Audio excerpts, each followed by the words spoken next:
নাটোরে মুরসালিন নামের ৩ মাসের শিশু সন্তানকে দেয়ালের উপর আশ্রে ফেলে হত্যার অভিযোগ উঠেছে বাবা ইয়াসিন আলীর বিরুদ্ধে। এই ঘটনায় পুলিশ ইয়াসিন আলীকে তার বাড়ি থেকে আটক করেছে। ২৫০টিরও বেশি ডিজাইন অপশন নিয়ে ওয়ালটন স্মার্ট ফ্রিজ, বোঝে আপনার প্রয়োজন।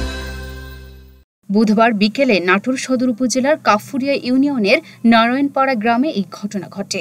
আমরা বাড়িতে ভাত খাইতে বসি দুপুরবেলা, ঘরে থেকে শোনা যাচ্ছে বউ করছে যে মারি ফেলা মরে গেল, মেলা জোরে চিৎকার মারিছে। পরে আমরা বাড়াই এটি এসে দেখছি ছাওয়াল নিয়ে সোজা দৌড় মারিছে, ওদিক দৌড় মারিছে, বড় ছাওয়ালটা রাস্তার নামিছে, ছাওয়াল আমি কুলে নিছি। আর ওই দৌড় মারি চলে গেছে, ওর স্বামী ঘরের ভিতর আছে। আর ঘরের ভিতর না কোনটি আমি তাও জানি না, পরে ঘর থেকে বাড়াইছে, সবাই পাইছে।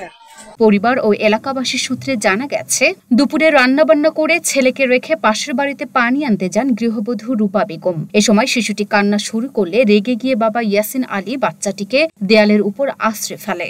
পানি নিয়ে এসে মা রূপা বেগম দেখেন তার ছেলে অচেতন এবং মাথা ও নাক মুখে আঘাতের চিহ্ন।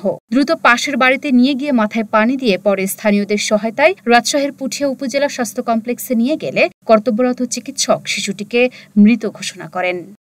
Luna post, Dhaka post.